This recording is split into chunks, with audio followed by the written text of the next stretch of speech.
Yo, yo, here we go. I double dog dare you to research flat earth. Don't be scared. I know you're scared of the truth. You're afraid. You're afraid. If gravity ceases to exist in water, does it really exist anywhere? Now, gravity is a theory, never proven. It's just density and buoyancy, characteristics of electromagnetism. And we can prove this by the fact that plants grow upward. I can move around and walk and jump. Birds can fly. And the only, like Tesla says, the only force that you have to counter is electromagnetism, proving that gravity is just a pipe dream, a wet dream in Newton's wet dream. That's all it is. Okay, it's sea level, not sea curve.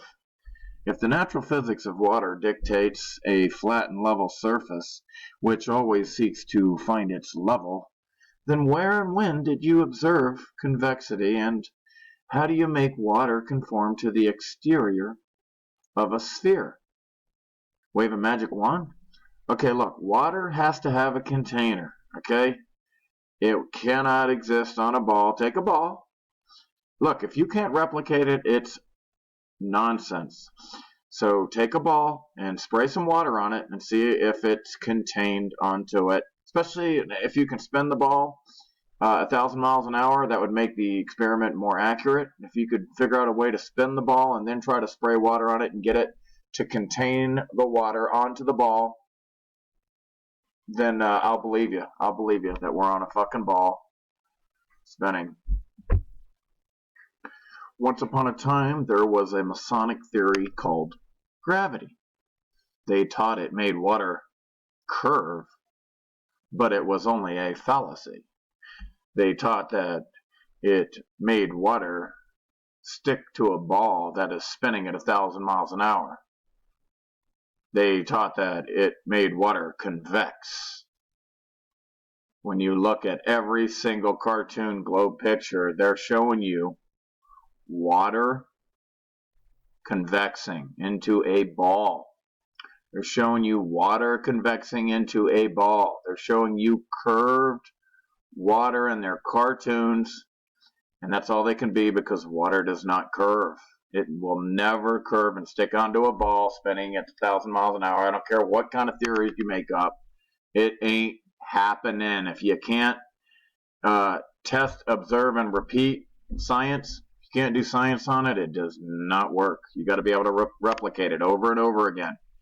And then over and over again. It will stand the test of time if it's the truth. So, water must be contained. It has to be in a container. It won't stick to a ball. That's why we have water.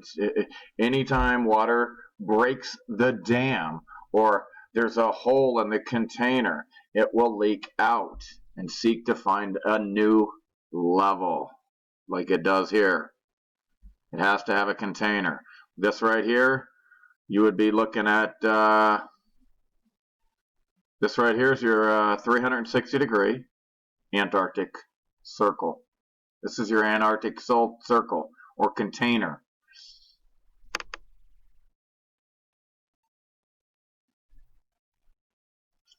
The International Fake Station is a fake station or a habitable artificial satellite in low Earth orbit. Its first component launched into orbit 1998 and is now the largest artificial body in orbit and can often be seen with the naked eye from Earth. This is nonsense. You cannot see it with the naked eye. First of all, can you see a speeding bullet? Okay, can you see a speeding bullet?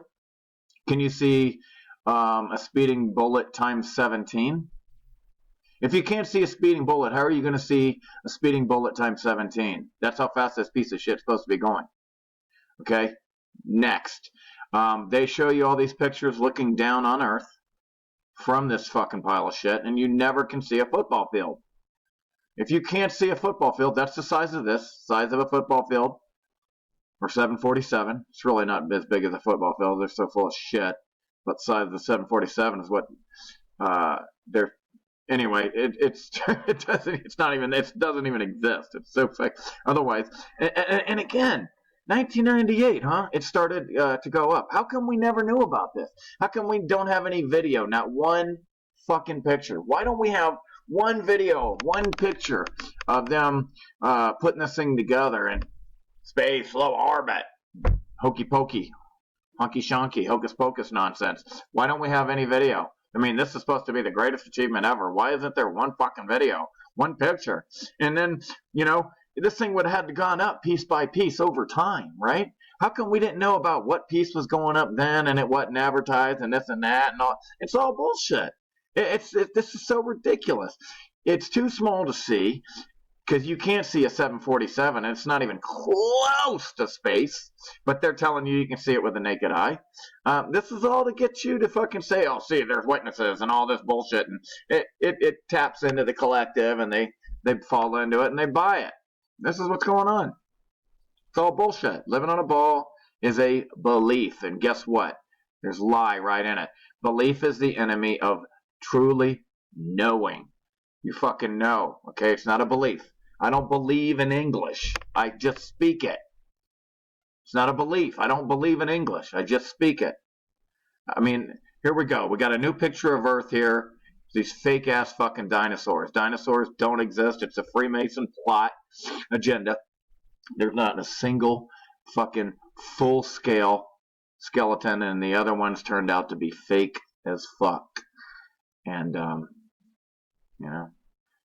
Neil the Ass Tyson has changed his mind again. His latest announcement. Okay, spare, oblate, spheroid. I mean, we can go on and on, hocus pocus. But water does not curve like this, ever. It'll never convex. Objects fall to the ground because of weight, buoyancy, and density. If something weighs more than the air, it falls. If it weighs less, it rises. For example, if you take a beach ball, say you're swimming in a swimming pool, take a beach ball and force it under the water. It wants to rise back up to its density level. It's called buoyant force. What happened to gravity there? It's really selective, right? Look, gravity says that bodies attract one another. If that's the case, then they would attract one another, and that would be it. That gravity would stay put, and they would never, ever be able to move again. They wouldn't orbit. I mean, it's insane, the shit they say. Observe everything that takes place in the sky, how the lights do not change their orbits, and the luminaries, which are in heaven, the firmament, how they all rise and set in order, each in its season, proper time, and do not transgress against their appointed order. In other words, these stars are fixed. There's the center Polaris. They call it the North Pole, the North Star. It's called a pole star because it never moves. I mean, that's in the fucking wording, in the definition. Scientism, Satanism without the robes. A fanatical cult that demands blind faith in unproven theories as absolute truth. Nobody has been deeper than 8 fucking miles. But they sure have pretty cartoon drawings. And they're going to tell you and this and that. They don't know shit below 8 miles. So anything they say, they can't. It's nonsense. It's absolute batshit. Ridiculous. Russia tried to dig a hole through the Earth's crust in the 1970s. They reached 40,318 feet deep before they had to stop. It is still the deepest hole humans have ever dug. And you probably can't go deeper. It doesn't. Alright, chasing the curvature of the Earth is a bit like chasing rainbows for adults. No matter how much you keep heading toward it, the rainbow keeps pushing back. Very similar to the horizon, horizontal line, over the z-axis. The higher you ascend, Do not try to see the curve. That's impossible. Instead, only try to realize the truth. 35,000 foot plane, no convex bending, contrail. High altitude weather balloon footage screenshot, 120,000 feet, sky level. There is no curve. Transpiration is when plants release moisture into the atmosphere. In a closed container, it creates the water cycle. water cycle. Evaporation, transpiration, and precipitation is combined to create the water cycle in our enclosed flat Earth terrarium. Earth is flat, research it. So you got a firmament, and another proof of the firmament or container is that we live in a high pressurized system. You cannot have a pressure system without a physical barrier or container to contain it and create pressure. God, this shit's so easy. It's nuts. So the let's see what else. Oh boy, it's nuts. So here's a glass of water. Here's a tub of water. Here's a pool. These all have containers. You have to have a container. Okay, they don't stick to a ball. I'm sorry. All large bodies of any significant size of water are contained by some type of physical barrier. Could you offer one practical example of water which is not contained? And then at the top, it's always flat. See, like that?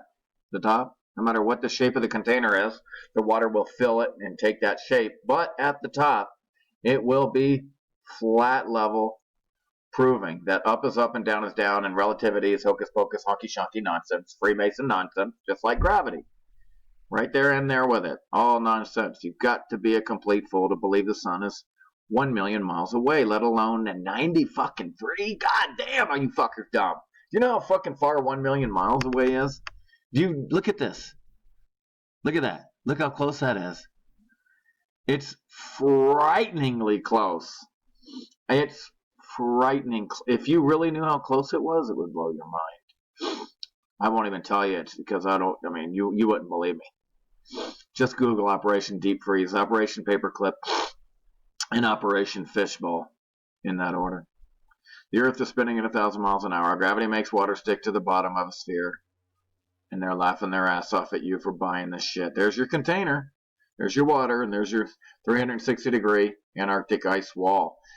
Because the sun-moon system creates a puddle. It looks like this plane is a lot of ice. It's nothing but ice. For on and on. Until you get past it and there's probably more continents. Who the fuck knows? I'm not going to say, but you can't count out reality. Possibilities. I mean, look how small these motherfuckers are.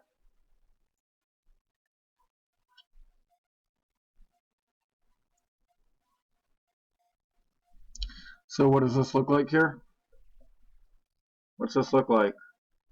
Do we get a lot of the eye theme? Do we get a lot of the eye theme? You ever notice that? Fucking eye theme everywhere. It's always got more than one meaning. Everything's layered. Here's NASA. Here's reality. Red planet, so they make it a red screen. Oh, see? It's iron. Nice film set. Seriously, NASA? Really? Busted again. Blunders. The hell? Let's go dock with something moving. 5 miles per second. 17,000 miles an hour, they say. They have to, the speed they have to get to an orbit in low Earth orbit. Hocus pocus.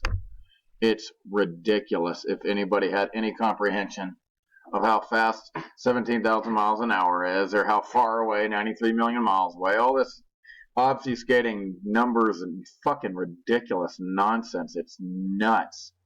Oh, here we go again. This is what I forgot about. More proof of the firmament is echoes are caused by sound waves hitting a barrier and then bouncing back. Thunder proves the firmament again, just like the water cycle, just like all kinds of shit. So when thunder echoes, just like sundogs, you can prove, test, observe, repeat sundogs, proving a firmament, thunder. So when thunder echoes, what barrier are those sound waves bouncing off of? It's a firmament. Ancients knew more than, this is before the ancients knew there was a firmament, before they were hiding it, before the Freemasons came along and said it's hocus pocus, honky shonky, you can go to outer space. They all knew this. So, what's going on here? The sun is small, close, and illuminating locally, just like a city. This is a city here. Okay, it's clearly not 93 million miles away. Research flat Earth.